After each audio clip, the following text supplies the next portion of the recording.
75, Ethereum dropped 85, Hex dropped 95. Which one do you think is going to get up the hardest?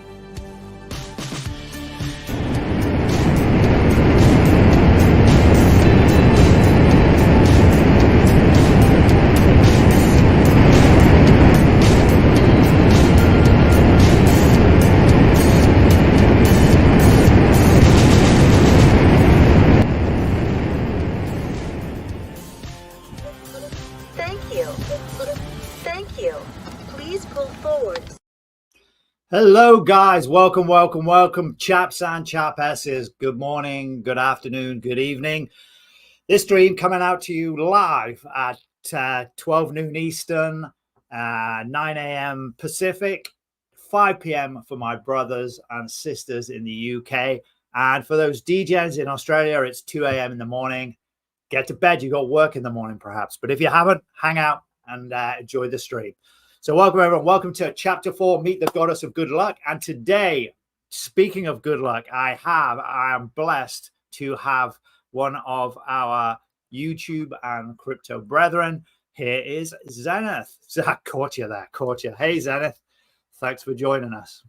Hey, good to see you, Dr. H. Thanks for having me on. Very happy to come on. Beautiful. Thank you. You can help me mix it up a little bit because obviously this is a relatively new stream. For those of you who've not been here before, my name is Dr. H. I provide hands-on practical edutainment and simple crypto investing strategies for beginners, blossoming neophytes, to the next generation OGs. So if you know nothing about crypto at all, welcome. We're going to have some real solid financial principles for you. If you know tons about crypto but nothing about financial principles, welcome. We've got some about crypto, but mostly strong financial principles. And Zenith's going to help me break them down. Sorry, I know it's Zenith in North America, but I am going to slip. So yeah, right, okay. So with no further ado, we're just going to dive straight in. So this series is called The Richest Man in Babylon. I'm going to do a series on books which bring you health principles and wealth principles. And we're starting with The Richest Man in Babylon. I have 10 books that are rich with wealth principles. We're fortunate we can actually give you more of this book. Obviously, as I mentioned to a lot of you, or if you've seen my previous streams, go back and see the other chapters. Today, we're doing chapter 4. They are all on this channel. We read through them. At the end, when I've got everything together, we're going to chop it down. So you're going to have a nice, concise asset that you can download and listen to in the car. As it is, you have to, you're getting a little bit of extra comment from myself and Zenith in this one, and myself in the others. And we're going to bring a lot of other special guests as this unfolds and we get better and better at doing I get better and better at doing what I'm doing. Okay, so right now I'm going to dive straight in with the first, my guarantee. This is never financial advice. It's purely for edutainment. There is no crypto coin Shilling apart from the ones that I talk about, just because at the bottom for transparency, I study and hold mostly Hex, PLS, PLSX. I do need to actually sort that spelling mistake out, but Hex and PLSX. So it's not that I think anything else is not worthy of mention. It's just I don't know them, not as much depth as this. As most of you know, my main gig is, or if you don't know, my main gig is chiropractic, not cryptopractic. I spend 18 hours a day in chiropractic. Okay, that only leaves me a couple of hours a day in crypto, and if I'm lucky, I'll get 3 hours sleep. But anyway, that's not true. I do get a little more. But the point is, my main gig is crypto. So that said, I have been an investor for over 35 years. I've gone from very, very humble beginnings to being very well off. So I'm confident to talk on financial principles, and I believe within a cycle or two, I'll be more than confident enough and competent enough to talk to you in depth about crypto. Okay, now these are the chapters we've already covered, and we're actually going to break them down bit by bit. The Richest Man in Babylon was the first one. Chapter 1, The Man Who Desired Gold. And actually, we're going to dive straight into that now. Now, I'm blessed because Zenith has already read this book. And for those of you who don't know, obviously I am, well, not obviously, but I am Gen X. I was brought up mostly with books and not computers. And I know most people now are brought up mostly with computers and less so with books. I like these because as a chiropractor, I'm actually a nervous system engineer, and the brain learns by 5 different methods, one of which is touch. Okay, so if you've got a book, you're having a kinesthetic experience. More importantly for me, I like to make notes, and I'm going to write all over the book. I did a speed reading course probably 25 years ago. And the whole point is to suck the information out of the book. It's not to have a book sat on the shelf looking pretty. It's actually to suck the info from. So you can see all of my books. The ones that I use are pretty beaten up. But anyway, enough of that.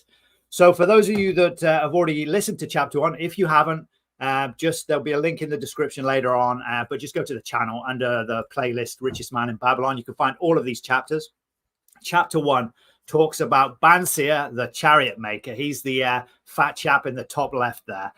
He's a chariot maker in Babylon. He makes the finest chariots, but he hasn't got any money. And his friend Cobby is a lyre player. He's a musician. Again, he's a great musician, but he hasn't got any money either. So they sit and they chat, and they're trying to work out why it is for 30 years they've been doing what they're doing, and they're really good at it, but they have no money. And Bansia gets an enlightened moment. They know the richest man in all of Babylon. They went to school with him. So he says at the end of the thing, well, we need to go and speak with him. And they realize that they're trying to be experts in money. They're asking why they don't have money, but they've done none of the work to learn how to be competent with money. So they look for a mentor. Now, this is the main principle that I personally got out of chapter 1, is looking for a mentor. And I'm going to hand it over to ZENITH now. In your crypto journey, your financial journey, mentors, what have been some of your biggest mentors, or who have been some of your biggest mentors? Well, probably the biggest ones for me is going to be Dollar Cost Crypto and Cultivate Crypto, aka Charlie and Miguel. Those are the first guys that I went to. I ended up taking their crypto mindset course to learn about it. Trying to operate in the landscape of crypto can be very intimidating at first, just because there's so many things that are so new that you really do need someone to help break it down and explain how you actually start to do all these things and how all the pieces fit together. So like, even just trying to like open a wallet on an exchange, or a cold wallet or a hot wallet for yourself to actually like self-custody crypto, there's a massive learning curve that takes. So finding somebody that's going to help you do that, very important.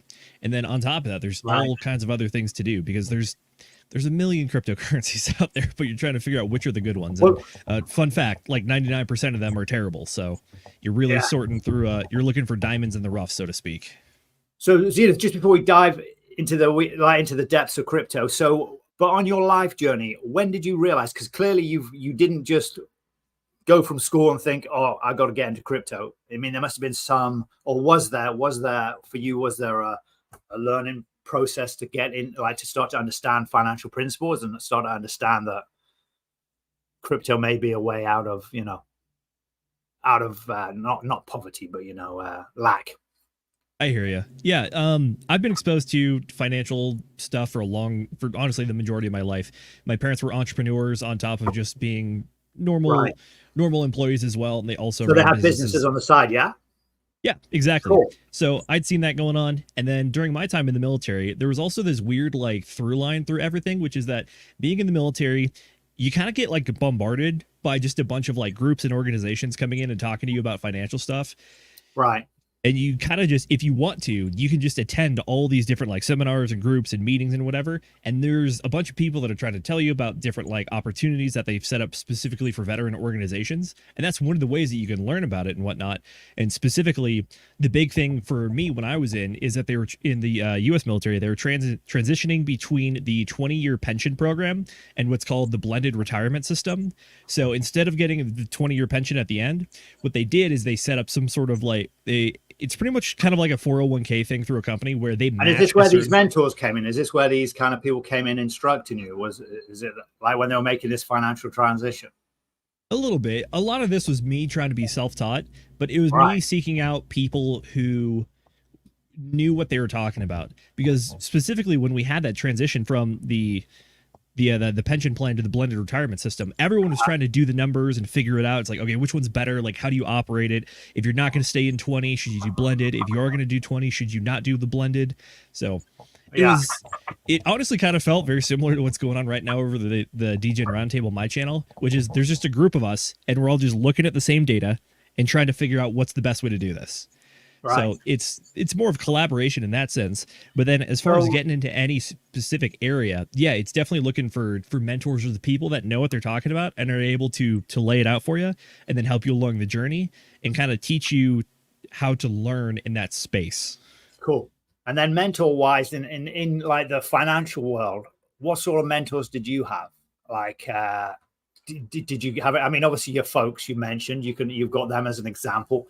Did you, and this is actually a really good point. I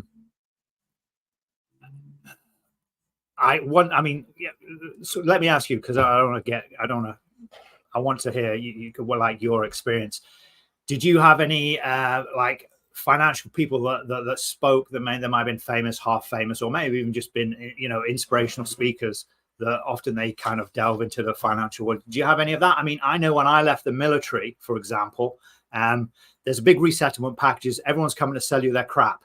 And straight away, I've always been pretty aware. I'm an engineer, so I like to know how things work, including psychology. So when people are speaking to you, I like to know how it's working. In other words, how are they getting rewarded? How are they being paid? If I do X, Y, and Z, is that actually benefiting me more than them? So I would see them at the resettlement packages, trying to set up the resettlement presentations, trying to sell you stuff because they know you've got a big wedge of cash coming your way and they want to get a little bit of that action.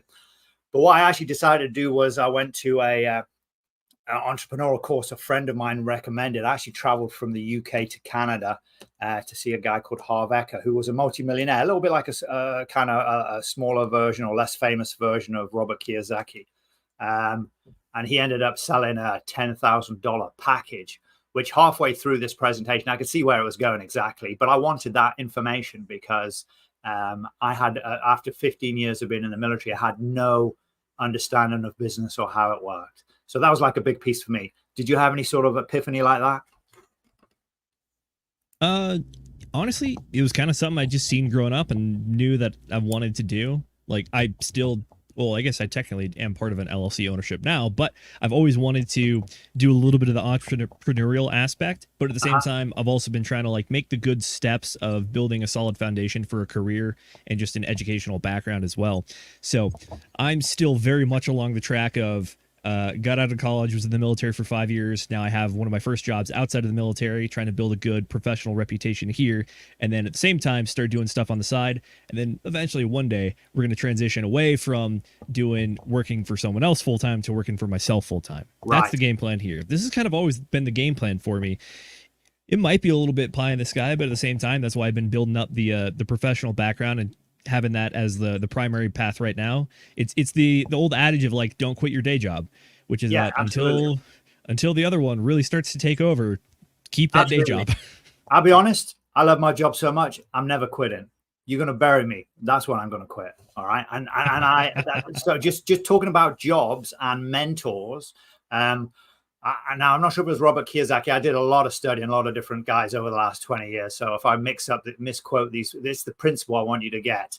One of these multi-millionaires said, there's no problem working a job as long as you're doing it to learn something. So for example, if you want to start a burger franchise, guess what? Go and work at McDonald's because they're the best franchise in the world. I mean, people kind of poo-poo them quite a lot, but that's the reason you should work. If what you're doing is moving you towards your ultimate goal. So in other words, your job can become a major mentor for you. It doesn't have to be an individual. And for you guys out there listening, either now live or in the chat, if you're up, hey Tam, I'll do a shout out in a second. If you've got any good mentors, throw them in the chat. Also, I would put it to you, there's a couple of things with mentors. What I've noticed, especially in the crypto world, you need to know what their motivation is.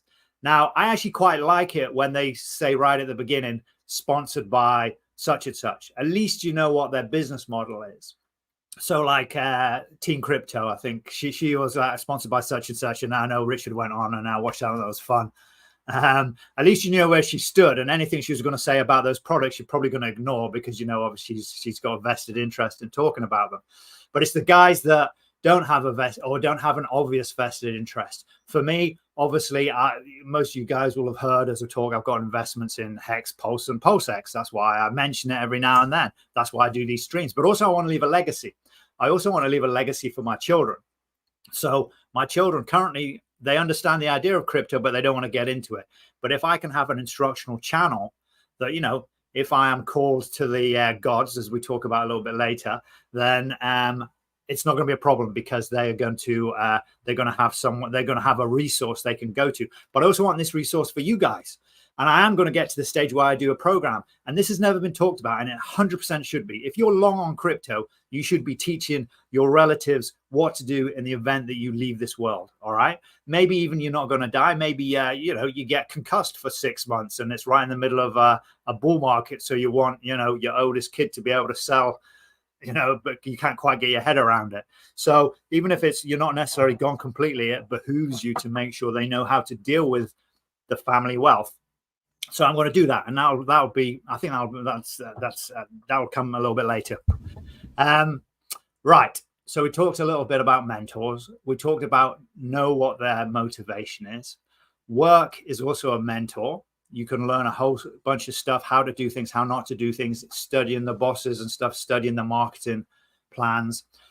I have no problem as well with paid mentorship. There seems to be in the crypto world, I think, since the internet was invented, there was a lot of free stuff given away right from off the bat. And I remember being shocked, but this was like 25 years ago, at how much free stuff was given away.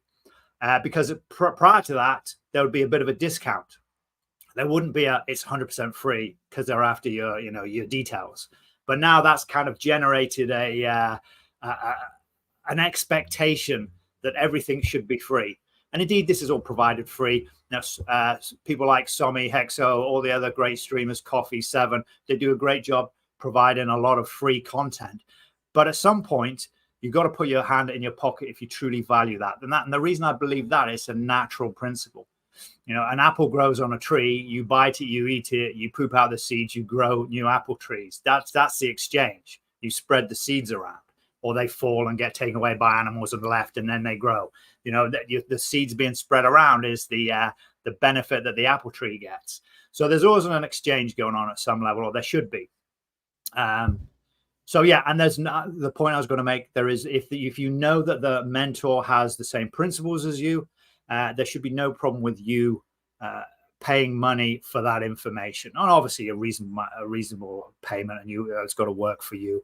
And by the way, I'm not doing any mental programs, but I just say I have no problem people being charged, and they should be. Anything else on that one, Zenith, on mentors before we move on?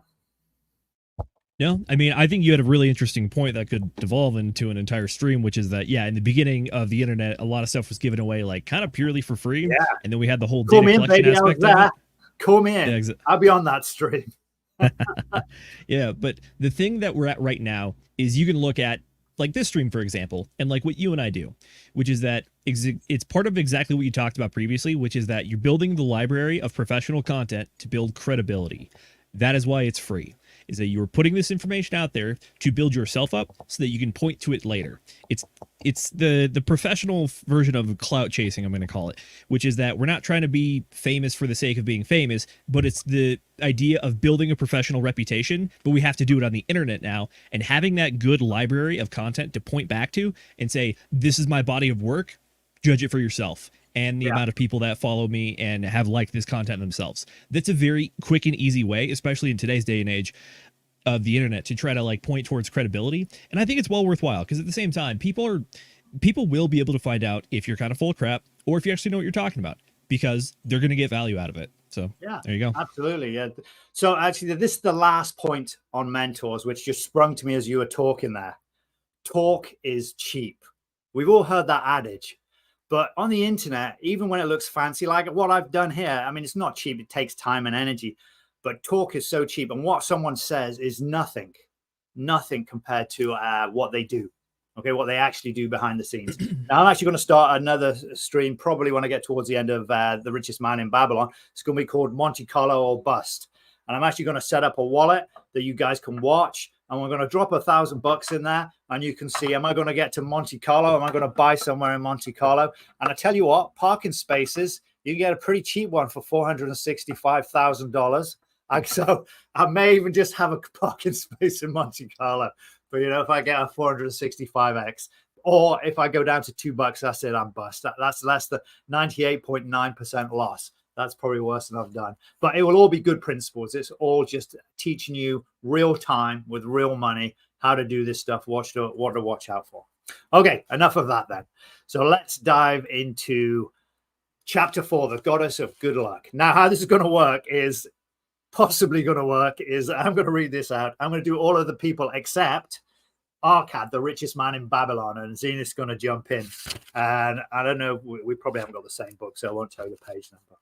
Okay, meet the Goddess of Good Luck.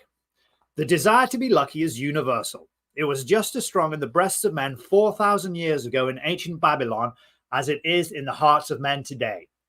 We all hope to be favored by the whimsical Goddess of Good Luck. Is there some way we can meet her and attract not only her favorable attentions, but her generous favors? Is there a way to attract good luck? That is just what the men of ancient Babylon wanted to know. It is exactly what they decided to find out. They were shrewd men and keen thinkers. That explains why their city became the richest and most powerful city of their time. In that distant past, they had no schools or colleges. Nevertheless, they had a center of learning, and a very practical one it was. Among the towered buildings in Babylon was one that ranked in the highest importance in the palace of the king, the Hanging Garden and the Temple of the Gods. You will find scant mention of it in the history books, more likely no mention at all, yet it exerted a powerful influence upon the thought of the time. This building was the temple of learning, where the wisdom of the past was expounded by voluntary teachers and where subjects of popular interest were discussed in open forums. Within its walls, all men met as equals. The humblest of slaves could dispute with impunity the opinions of a prince of the royal house. Among the many who frequented the temple of learning was a wise and rich man named Arkad, called the richest man in Babylon. He had his own special hall, where almost any evening a large group of men, some old, some very young, but mostly middle-aged, gathered to discuss and argue interesting subjects. Suppose we listen to see whether they knew how to attract good luck.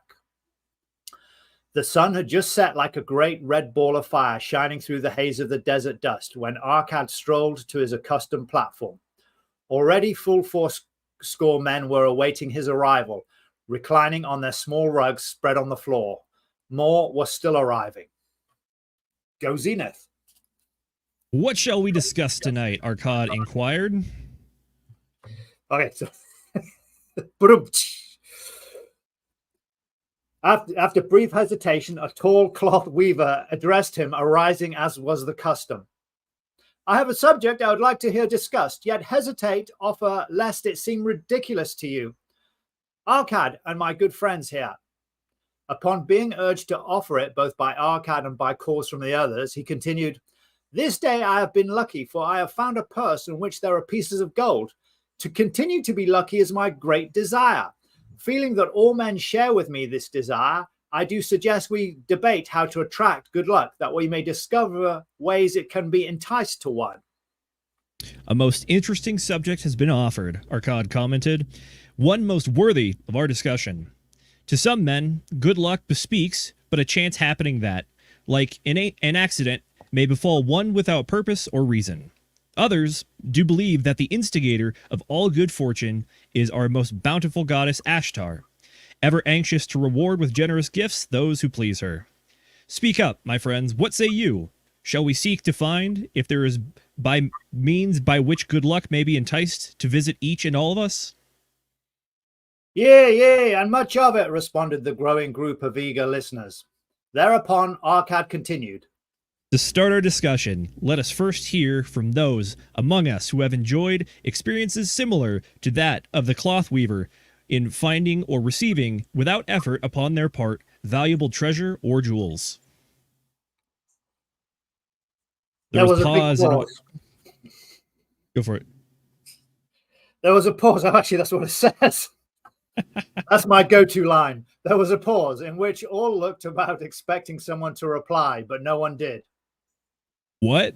No one? Arcad asked. Then rare indeed must be this kind of good luck. Who now will offer a suggestion as to where we shall continue our search? That I will do, spoke a well-robed young man arising.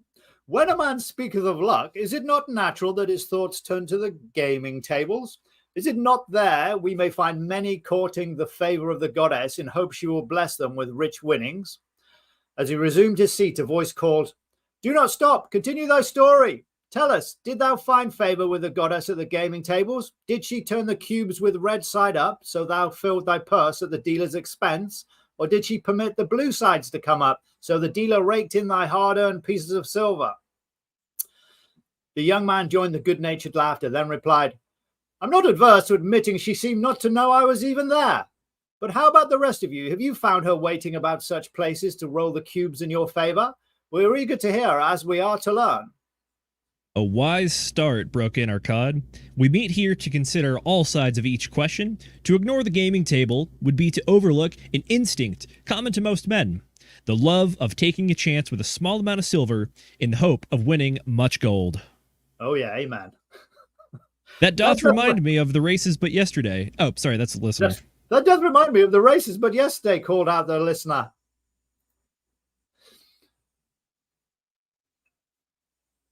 Oh, I lost it. There was another pause. If the goddess frequents the gaming table, certainly she does not overlook the races when the gilded chariots and the foaming horses offer far more excitement. Tell us honestly, Arcad, did she whisper to you to place your bet upon those grey horses from Nineveh yesterday? I was standing just behind thee and could scarce believe my ears when I heard thee place thy bet upon the greys. Thou knowest as well as any of us that no team in all of Assyria can beat our beloved bays in a fair race. Didst the goddess whisper in thy ear to bet upon the greys, because at the last turn the inside black would stumble and so interfere with our bays that the greys would win the race and score an unearned victory? Arcad smiled indulgently at the banter. What reason have we to feel the good goddess would take that much interest in any man's bet upon a horse race? To me, she is a goddess of love and dignity, whose pleasure it is to aid those who are in need and to reward those who are deserving.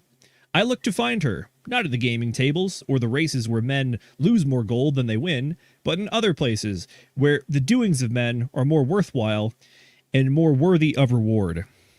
In tilling the soil, in honest trading, in all of man's occupations, there's opportunity to make a profit upon his rewards and transactions. Perhaps not at all the time will he be rewarded, because sometimes his judgment may be faulty, and other times the winds and the weather may defeat his efforts. Yet, if he persists, he may usually expect to realize his profit. This is so because the chances of profit are always in his favor. But when a man playeth the games, the situation is reversed, for the chances of profit are always against him, and always in favor of the gamekeeper. The game is so arranged that it will always favor the keeper. It is his business at which he plans to make a liberal profit for himself from the coins bet by the players. Few players realize how certain are the gamekeeper's profits and how uncertain are their own chances to win. For example, let us consider wagers placed upon the cube. Each time that it is cast, we bet which side will be upmost. If it be the red side, the game master pays us 4 times our bet. But if any of the other 5 sides comes up, we lose our bet. Thus, the figure shows that for each cast, we have 5 chances to lose, but because the red pays 4 to 1, we have 4 chances to win. In a night's play, the game master can expect to keep for his profit 1/5 of all the coins wagered. Can a man expect to win more than occasionally against odds, so arranged that he should lose 1/5 of all his bets? Yet some men do win large sums at times, volunteered one of the listeners. Quite so they do, Arcad continued. Realizing this, the question comes to me whether money secured in such ways brings permanent value to those who are thus lucky. Among my acquaintances are many of successful men of Babylon, yet among them I am unable to name a single one who started his success from such a source. You who are gathered here tonight know many more of our substantial citizens. To me, it would be of much interest to learn how many of our successful citizens can credit the gaming tables with their start to success. Suppose each of you tell of those you know. What do you say? After a prolonged silence, a wag ventured, "Wouldst thou inquire include the gamekeepers?" If you think of no one else, Arkad responded. If not one of you can think of anyone else, then how about yourselves? Are there any consistent winners with us who hesitate to advise such a source for their incomes? His challenge was answered by a series of groans from the rear, taking up and spread amid much laughter. It would seem we are not seeking good luck in such places as the goddess frequents, he continued. Therefore, let us explore other fields. We have not found it in picking up lost wallets, neither have we found it in haunting the gaming tables. As to the races, I must confess to have lost far more coins than I have ever won. Now suppose we consider our trades and businesses. Is it not natural if we conclude a profitable transaction to consider it not good luck, but a just reward for our efforts? I am inclined to think that we may be overlooking the gifts of the goddess. Perhaps she really does assist us when we do not appreciate her generosity. Who can suggest further discussion? Thereupon an elderly merchant arose, smoothing his genteel white robe. With thy permission, most honorable Arkad and my friends, I offered a suggestion. If, as you said, we take credit to our own industry and ability for our business success, why not consider the successes we almost enjoyed but which escaped us? Happenings which would have been most profitable. They would have been rare examples of good luck if they had actually happened. Because they were not brought to fulfillment, we cannot consider them as our just rewards. Surely many men here have had such experiences to relate. Here is a wise approach, Arkad approved. Who among you have had good luck within your grasp only to see it escape? Many hands were raised, among them that of the merchant. Arkad motioned him to speak. As you suggested this approach, we would like to hear first from you. So just before we jump into the merchant's experience, we're just going to double back to chapter 2. And we're just going to do a quick breakdown because, again, I know ZENITH is all over this. Now, chapter 2 is entitled The Richest Man in Babylon, and it's actually about Arkad. And he gives his story, which is kind of funny because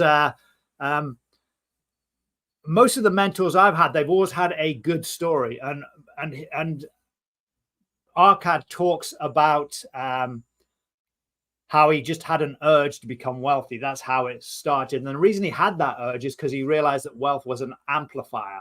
Wealth wasn't the solution. It just amplified a lot of good things in life. So one of my early mentors, and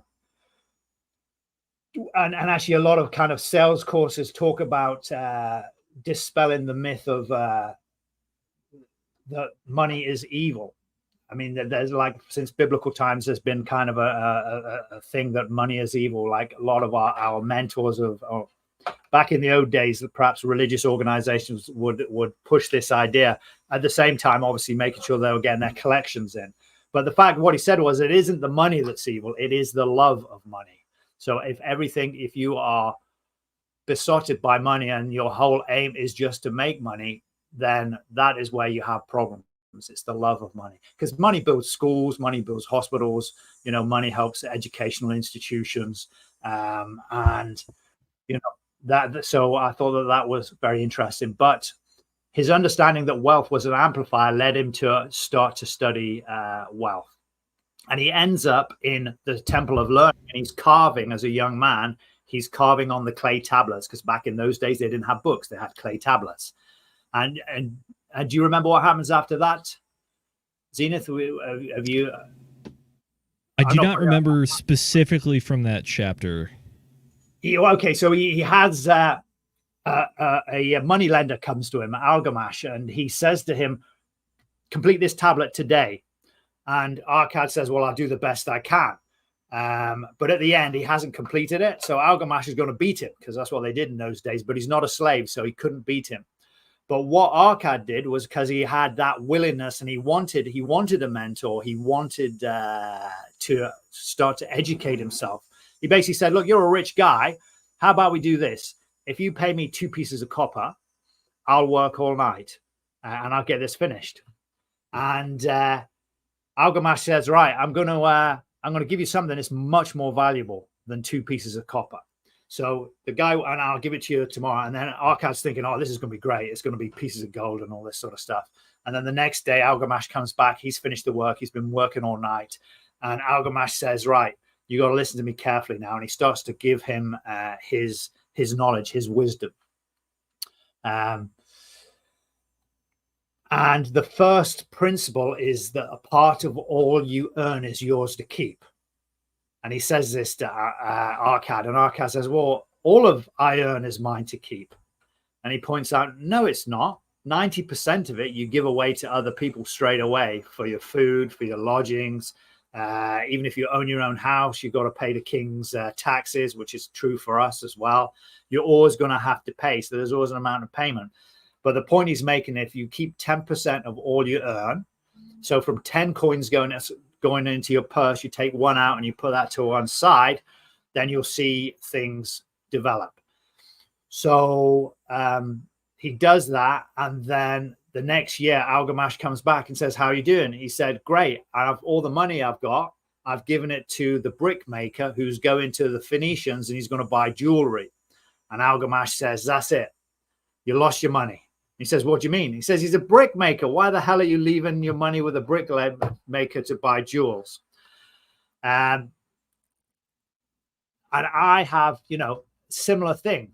A lot of people look like here in the crypto world, but not even just the crypto world, the offline world as well. There's a lot of people look very, very credible. They're very confident. And as we've heard, the word con man comes from confidence trickster.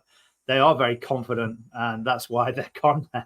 But often there's a lot of talk and no actual meat or value behind what they're saying. In this case, the brick maker takes the jewels and he gets ripped off by the Phoenicians. Sorry, takes the money and gets ripped off by the Phoenicians. And then Algamash comes back a year later and he says, what have you done? And he says, I've been putting my money to one side and now I've given it to the shield maker so he can buy bronze. And he, from every 10 coins he gives me, he's giving me one back. So in other words, he's making interest now. And Algamash says, good stuff. He comes back a few years later and he says, what are you? And he says, what were you doing with the money that you're making? He says, well, I've got fine robes and I'm eating nice cakes and I'm eating this and the other. He says, you fool, you're eating the children of your golden slaves. And he talks about this idea, which I love, your golden slaves. Okay, so what you're creating is an army of golden slaves who are going to reproduce and create more golden slaves. And it's that money. And we've heard it all before. That's the holy grail of entrepreneurism, is that passive income. So yeah. So what are your sort of experiences as far as those sorts of topics go then, Zenith? So the point where he makes, where the difference between giving the money to the brick maker versus the shield maker, I think that is one of the more important aspects of that chapter in particular, which is that if you're willing to either get in business with someone or you are giving your money to someone else to invest it, you got to make sure that they're actually doing the thing that they know about, which is that if you give money to the brick maker, make sure that he's laying bricks and not just buying jewels, because yeah, he's going to get ripped off by the Phoenicians. But then the smart move, it's not the sexy move to get involved with the jewels and everything. It's to go buy bronze for the guy that works with bronze. Just because your investments are money doesn't mean they have to like feel like luxury or anything. They just have to mathematically work. And they have to have that degree of probability of success to them, which is that with investing, nothing is 100% guaranteed, obviously. But at the same time, you still want to try to make sure that your bets are as good as possible. And that part, in my opinion, relates back to the part that we just read in chapter 4, which is the idea of the gaming tables. And it's the asymmetric reward thing, which is that the reason that the gaming tables are a bad way to experience good luck, as we're going to continue to describe in this chapter, is because they're mathematically and systematically set up to not benefit you. It's theoretically possible, but very unlikely to be a winner as a result of it. But that in and of itself is not the result of good investing. As opposed, what is good investing is opening a gaming table thing where you do have the probability of success coming in your way. The other point of that one is asymmetric rewards, is that, and I think that is the one that is most applicable to crypto. So part of my journey getting into crypto was I originally started off trying to do a lot of stocks investments and then very traditional style investments.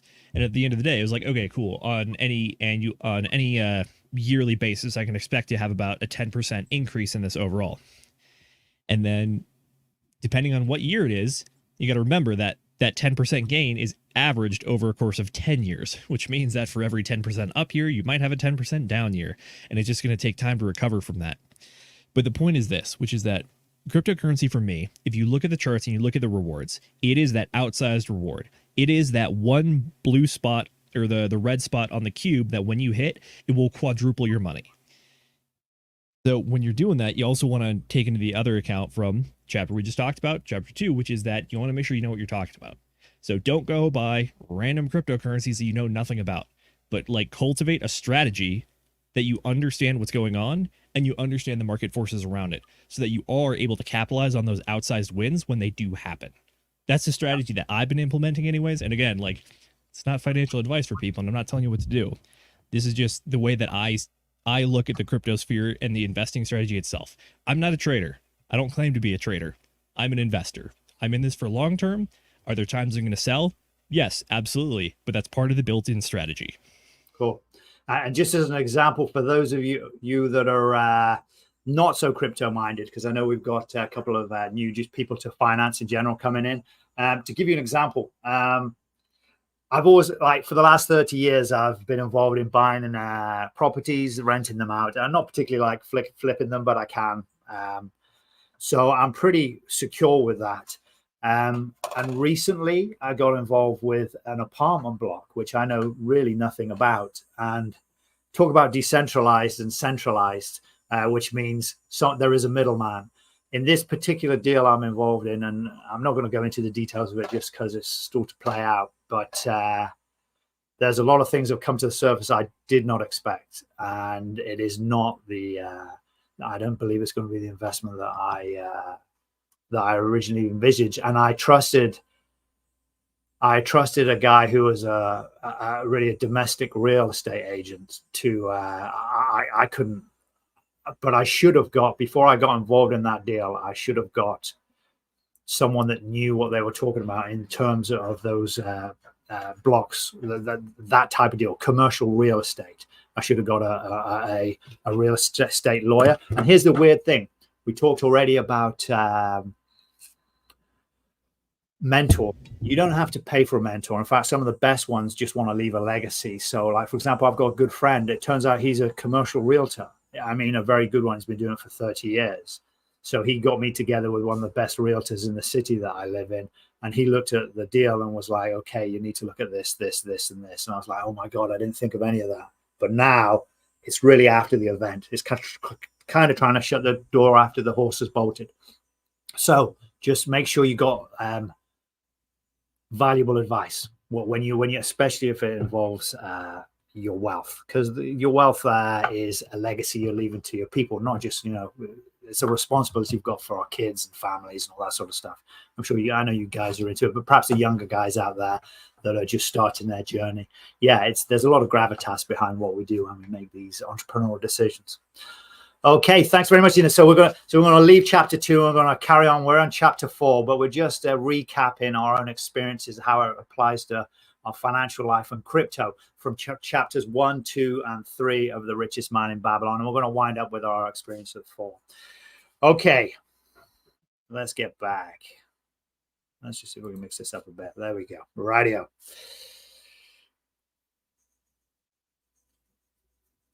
So okay. So the old man, he said, well, as you suggested the approach, we should like to hear from you first.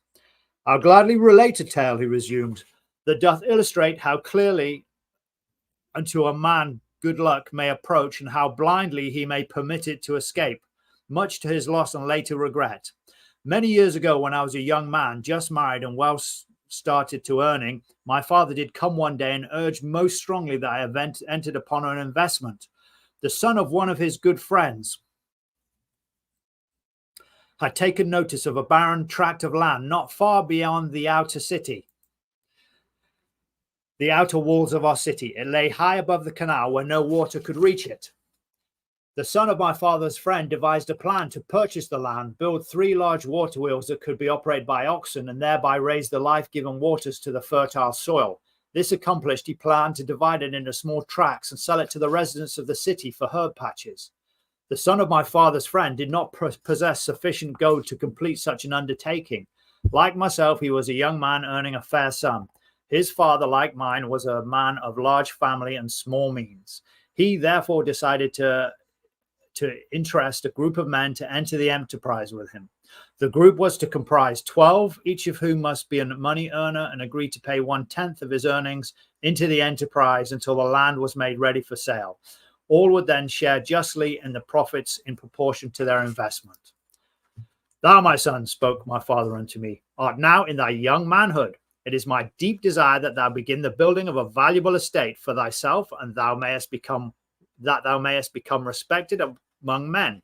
I desire to see thou profit from a knowledge of the thoughtless mistakes of thy father. This do I most ardently desire, my father, I replied. Then this do I advise. Do what I should have done at thy age. From thy earnings, keep 1/10 and put into favorable investments. With this 1/10 of thy earnings, and what it will also earn, thou canst, before thou art my age, accumulate for thyself a valuable estate. Thy words are words of wisdom, my father. Greatly do I desire riches, yet there are many uses to which my earnings are called. Therefore do I hesitate to do as thou dost advise. I am young, there is plenty of time. So I thought at thy age, yet behold, many years have passed, and I have not yet made the beginning. We live in a different age, my father. I shall avoid thy mistakes. Opportunity stands before thee, my son. It is offering a chance that may lead us to wealth, or that may lead you to wealth. I beg of thee, do not delay. Go upon the morrow to the son of my friend and bargain with him to pay 10% of thy earnings into his investment. Go promptly upon the morrow. Opportunity waits for no man. Today it is here, soon it is gone. Therefore delay not. In spite of the advice of my father, I did hesitate. There were beautiful new robes just brought from the tradesmen from the east, robes of such richness and beauty my good wife and I felt we much each possess one. Should I agree to pay 1/10 of my earnings into the enterprise, we must deprive ourselves of these and other pleasures we dearly desired. I delayed making a decision until it was too late, much to my subsequent regret. The enterprise did prove to be more profitable than any man had prophesied. This is my tale showing how I did permit good luck to escape.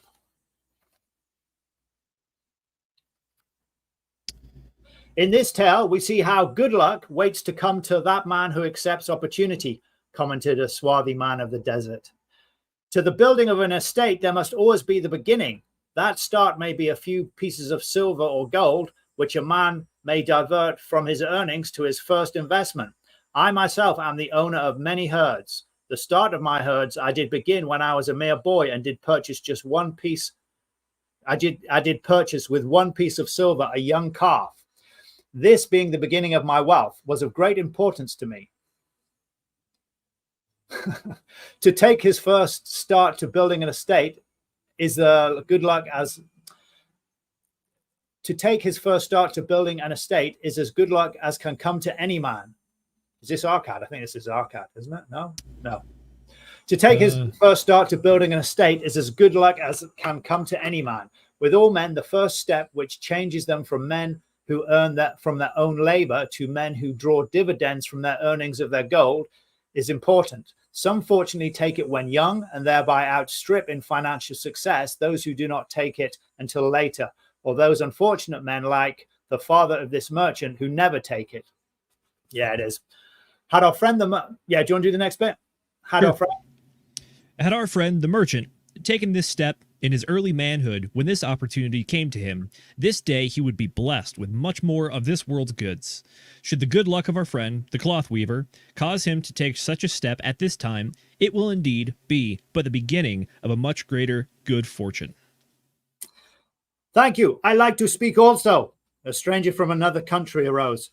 I am Syrian. Not so well do I speak your tongue. I wish to call this friend, the merchant, a name. Maybe you think it not polite, this name, yet I wish to call him that. But alas, I know not your word for it. If I do call it in Syrian, you will not understand. Therefore, please, some good gentleman, tell me the right name you call man who puts off doing things that mighty good for him. Procrastinator, called a voice. That's him, shouted the Syrian, waving his hands excitedly. He accepts not opportunity when she comes. He waits. He says, I have much business right now. By and by, I talk to you. Opportunity, she will not wait for such slow fellow. She thinks if a man desires to be lucky, he will step quick. Any man who would not step quick when opportunity comes, he big procrastinator, like our friend, this merchant. The merchant arose and bowed good-naturedly in response to the laughter. My admiration to thee, stranger within our gates, who hesitates not to speak the truth. And now let us hear another tale of opportunity. Who has for us another experience? Demanded Arcad. I have, responded a red-robed man of middle age. I'm a buying of animals, mostly camels and horses. Sometimes I do also buy sheep and goats. The tale I'm about to relate will tell truthfully how opportunity came one night when I did least expect it. Perhaps for this reason I did let it escape. Of this you shall be the judge. Returning to the city one evening after a disheartening 10 days' journey in search of camels, I was much angered to find the gates of the city closed and locked. When my slaves spread our tent for the night, which we stood to spend with little food and no water, I was approached by an elderly farmer who, like ourselves, found himself locked outside. Honoured sir, he addressed me, from thy appearance I do judge thee to be a buyer. If this be so, much would I like to sell to thee the most excellent flock of sheep just driven up. Alas, my good wife lies very sick with a fever. I must return with all haste. But thou, my sheep, that I and my slaves may mount our, buy thou my sheep, that I and my slaves may mount our camels and travel back without delay. So dark it was, I could not see his flock, but from the bleating I did know it must be large. Having wasted 10 days searching for camels I could not find, I was glad to bargain with him. In his anxiety, he did set a most reasonable price. I accepted, well knowing my slaves could drive the flock through the city gates in the morning and sell off a substantial profit. The bargain concluded, I called my slaves to bring torches that we might count the flock, which the farmer declared to contain 900. I shall not burden you, friends, with a description of our difficulty in attempting to count so many thirsty, restless, milling sheep. It proved to be an impossible task. Therefore, I bluntly informed the farmer I would count them at daylight and pay him then.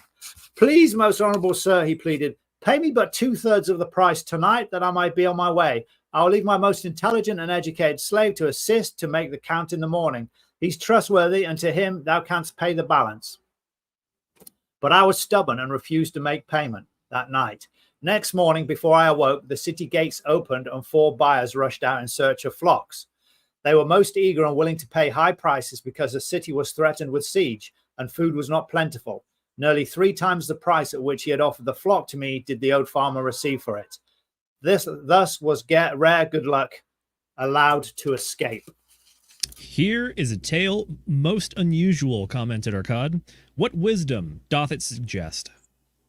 The wisdom of making payment immediately where we are convinced our bargain is wise, suggested a venerable saddle maker. If the bargain be good, then dost thou need protection against thy own weakness as much as against any other man. We mortals are changeable. Alas, I must say, more apt to change our minds when right than wrong. Wrong, we are stubborn indeed. Right, we are prone to vacillate and let opportunity escape. My first judgment is the best. Yet always have I found it difficult to compel myself to proceed with a good bargain when made. Therefore, as a protection against my own weakness, I do make a prompt deposit thereupon. This does save me from later regrets for the good luck that should have been mine. Thank you. Again, I like to speak. The Syrian was upon his feet once more. These tales much alike. Each time opportunity fly away for same reason. Each time she come to procrastinator, bring a good plan. Each time they hesitate, not say right now, best time. I do it quick. How can men succeed that way? Wise are thy words, my friend, responded the buyer. Good luck fled from procrastination in both these tales. Yet this is not unusual. The spirit of procrastination is within all men. We desire riches, yet how often when opportunity doth appear before us, that spirit of procrastination from within doth urge various delays in our acceptance. In listening to it, we do become our own worst enemies.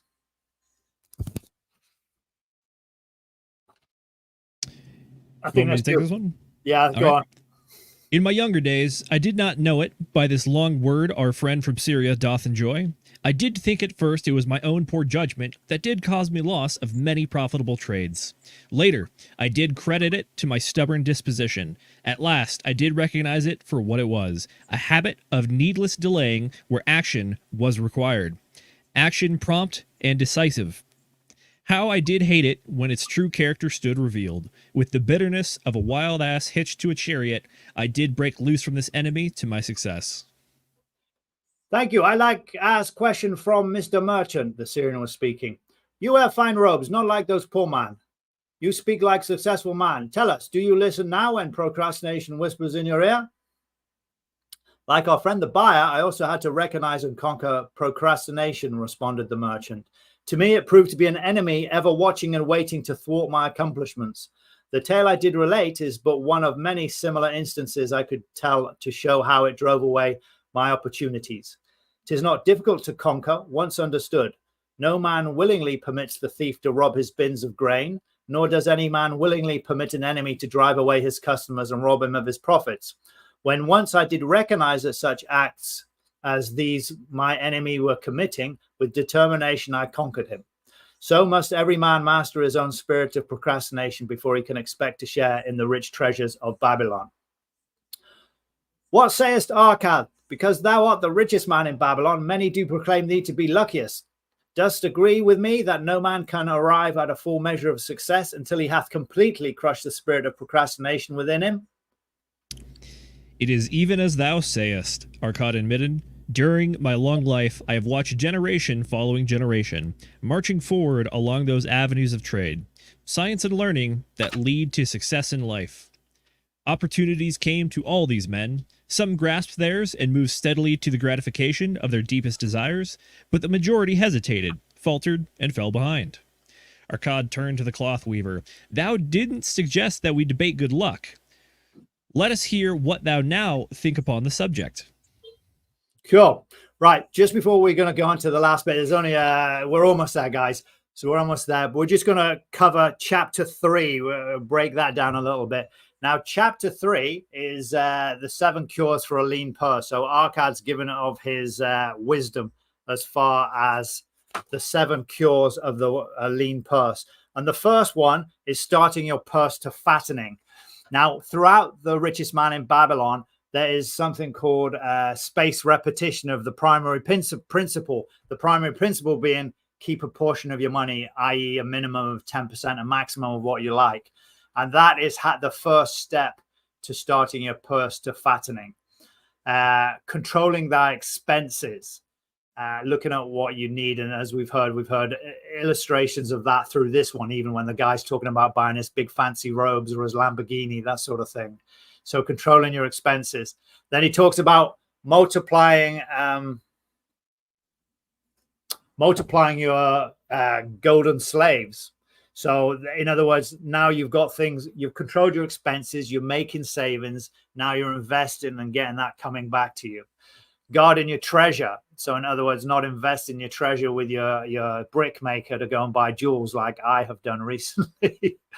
And then I can't read my own writing.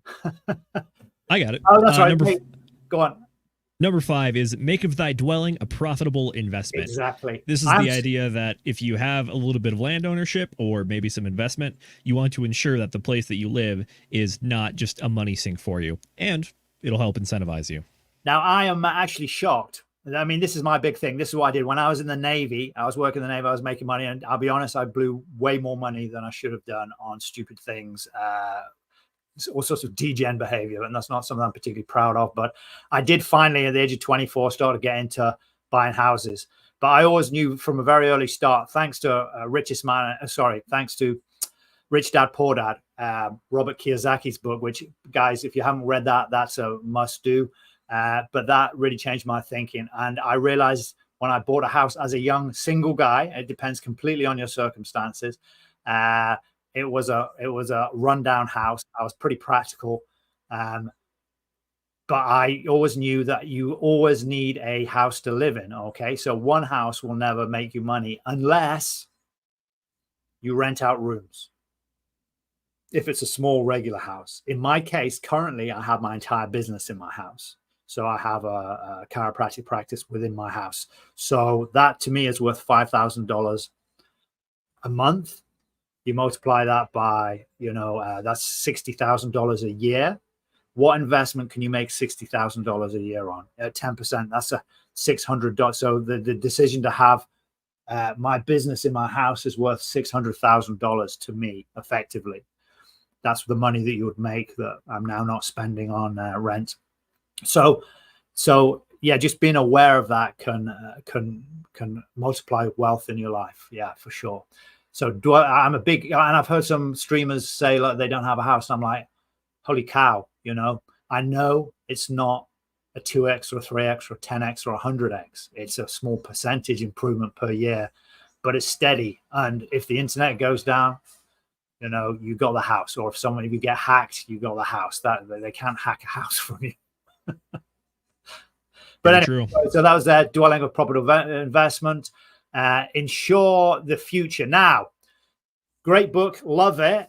But you've got to remember, each chapter was written for banks and for insurance agents, and so that there's a vested interest in these stories. And there's one insurance for a future. It talks about, make sure and it does make sense to have life insurance. But clearly, that chapter was because these chapters were originally small pamphlets. So clearly, chapter 6 was a pamphlet probably used by an insurance agent. But insurance for a future. Again, that is important. Of course, you don't want to leave your family all messed up. But I'm at the stage now that my kids are 21. They're out of the house, or actually they're around that age. They're out of the house. So do I really need life insurance? My wife can work. She doesn't need money from me, really. Do I really need it? You just got to decide. But I'm at later on in life. It's much more expensive for me. You guys could start early and, that'll have you covered if that's something you want to do. And then increasing your ability to earn. So examples of that would be, well, I'm a chiropractor. If I see 100 people, that's great. If I change things up a lot and I see 200 people, that's better. And I do some Facebook advertising and perhaps spend $1,000 a month on Facebook advertising. I get an ROI of 5. So now I'm making $5,000 a month. So I would just keep feeding into that if I had the capacity. And if I don't have the capacity, I look to increase my capacity. That's as a chiropractor, that's a business I know. Other things maybe you can get another job, but time and money is limited. So like perhaps having an online gig could be a good thing. Any thoughts there, Zenith, on those? Yeah, so the last two in particular, I think there's a bit of an alternate read that's possible as well, which is that when they're talking about insuring future, insuring yourself and then also increasing your ability to earn, there's a line in there talking about how a lot of people are laborers, aka you work with your body. The unfortunate thing is that Father Time will come for all of us, which means that there's going to be a day which your body is just not able to keep up with what you do if you continue to be a manual laborer. So it's saying, understand that your income right now is not going to be the same income forever, because at a certain point, you're not going to be able to maintain it just because you're going to get older. And that's part of life. And then the other half is the ability to increase your income. You have to find a way to adapt to that new situation, which is you have to find a way to do something else, learn new skills, find a way to diversify, or have enough saved up in investments that it can actually carry you through the rest of life. Yeah, absolutely. Absolutely. And that's part of the reason we're doing staking as well. That's, so that's why I love Hex. That's why I love Hex. I know the prices are down, the price is pathetic, but we all know massively undervalued. People get that idea and they stake, and even if the coin gets back to a couple of cents, but just carries on growing over the years, this is going to be insane, man. It's going to be insane, and that's why I get excited about crypto. Not my main gig because chiropractic is, but it may well become my main gig. Sorry, something came to you. Oh, yeah. Sorry, chat. I've been neglecting you, which is unforgivable. Will, welcome, Will. Degen Roundtable now. Zenith's part of the Degen Roundtable. Go to the description, and I've got the link to their website. They stream 3 times a week, Sunday, Wednesday, Friday, 8 p.m. Eastern. So most people can get to that one. Hey, Will, Centurion 54X, I think you were the first man on my stream, or woman, or squirrel on my stream last week. So thanks very much for coming. Tam, welcome. Cassie, welcome. Mr. Angry Twinkle, welcome.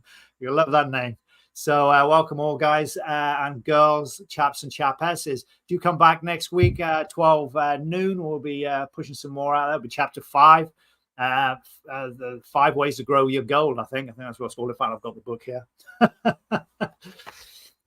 And we're just going to wind up, and then we're going to just talk a little final bit about this, the goddess of good luck. Yeah, 5 laws of gold next week. And keep an eye out as well. I am going to do Monte Carlo or bust. I'm excited about that. It's going to be a stream where I'm going to invest 1,000 in a wallet, and you can see me trade it. But more importantly, your people that are on boards, come and see me. Send them to me, because I have basic information on the stream, which is really important, really key. I'm just finishing the 10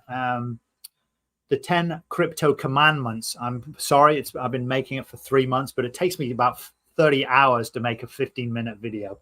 But and like I say, it's not my main gig, but I will get back to it. I will get that done, and it's in 10 languages. All my main videos are in 10 languages, so Spanish, French, Hindu, Arabic. So the big ones, it's all on the roundel. So where you see one that's got this big roundel, it's got 10 languages. Okay, right. No further ado. Let's jump in. If I find my place. I think I'm carrying it for the rest of the chapter at this point. Okay. We only got like 2 pages left. Sweet. Yeah. No, well, it's not even 2 pages, 1.5 pages, I think. Yeah. Okay. All right. Let's see. Before this, the guy said, from our discussion, have I learned that to attract good luck to oneself, it is necessary to take advantage of opportunities. Therefore, in the future, I shall endeavor to make the best of such opportunities as do come to me. Thou hast well grasped the truths brought forth in our discussion, Arkad replied. Nice. Good luck, we do find, often follows opportunity, but seldom comes otherwise. Our merchant friend would have found good luck had he accepted the opportunity the good goddess did present to him. Our friend the buyer, likewise, would have enjoyed good luck had he completed the purchase of the flock and sold at such a handsome profit. We did pursue this discussion to find a means by which good luck can be enticed to us. I feel that we have found this way. Both the tales did illustrate how good luck follows opportunity. Herein lies a truth that many similar tales of good luck, won or lost, could not change. The truth is this: good luck can be enticed by accepting opportunity. Those eager to grasp opportunities for their betterment do attract the interest of the good goddess. She is ever anxious to aid those who please her. Men of action please her best. Action will lead thee forward to successes thou dost desire. And to finish, men of action are favored by the goddess of good luck. Okay, guys, so that was chapter 4 of The Richest Man in Babylon. Come join us next week for chapter 5. Myself and Zenith just going to break that down a little bit. So for me, I got out of that. Wow, we've heard it. Well, in the military, I don't know if you guys had it. Prior preparation prevents poor performance. There's a swear word in the middle of that in my word. But yeah, prior preparation. I mean, it's funny, this situation I'm in at the moment, it looked as though it was an opportunity arising. I actually grabbed it with both hands pretty quickly, but because it was so significant, I should have probably slowed down actually, and brought in outside counsel. That would have actually made sense. So, but that would have been part of the preparation.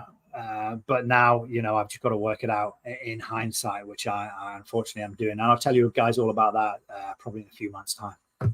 Yeah. So what about yourself? Luck and opportunity?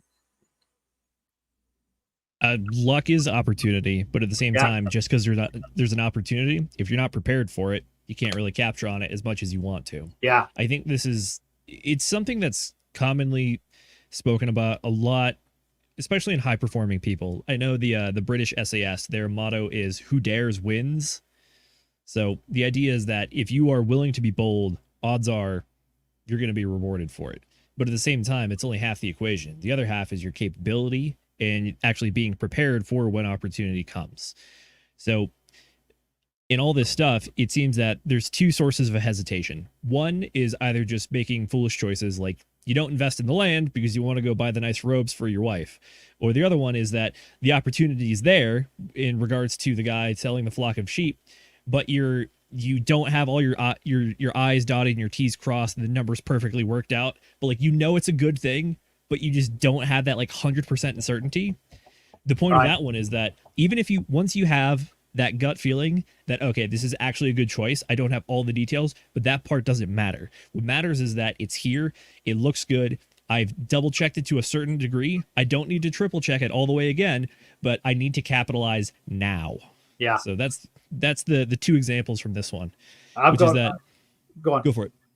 Yeah, I've just got on that like opportunity. I've got two examples from during the zombie virus. When the zombie virus kicked in, my business got shut down. So I was out looking hard for opportunities.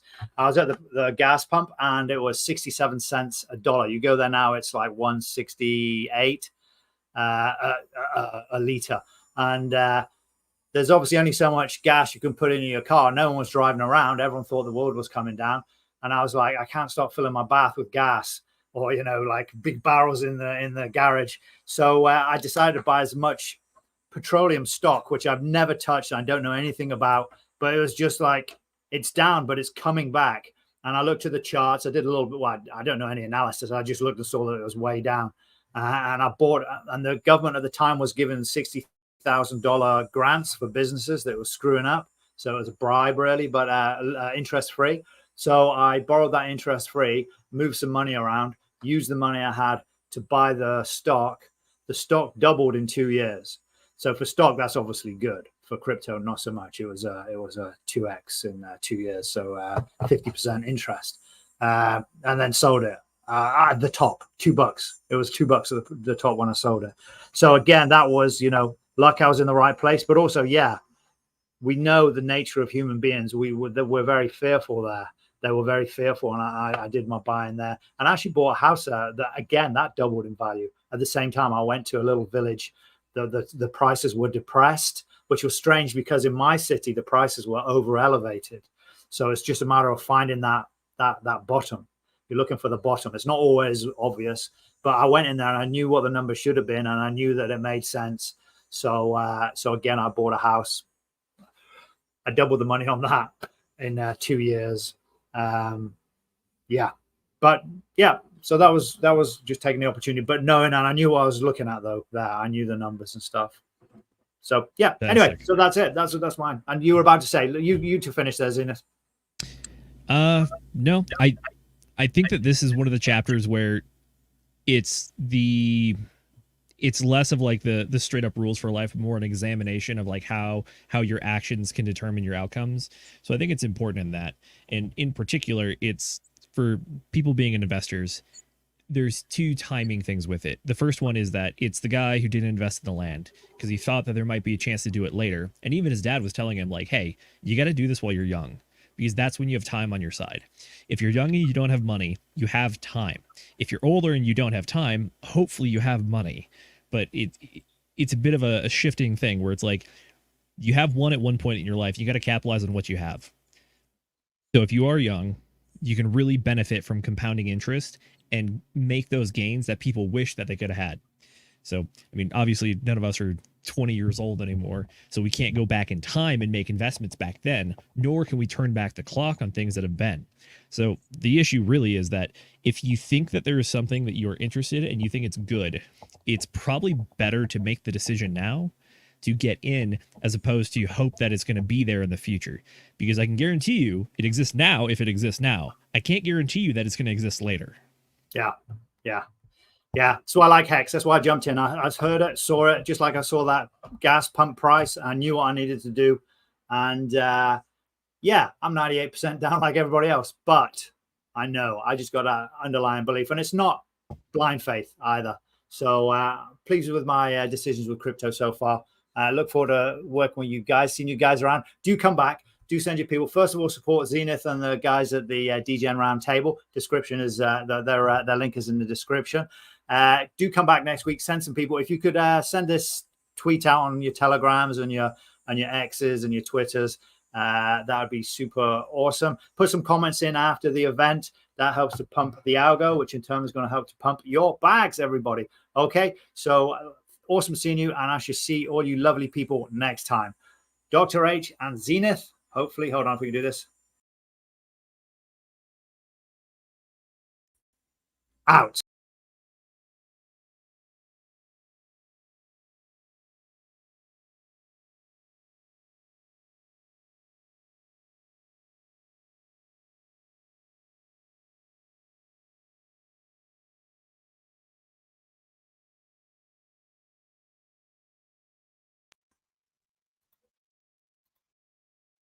We are still live, my friend. I'm trying to end it. I got this virus all over. Keeps putting pop-ups over the box. Okay, let's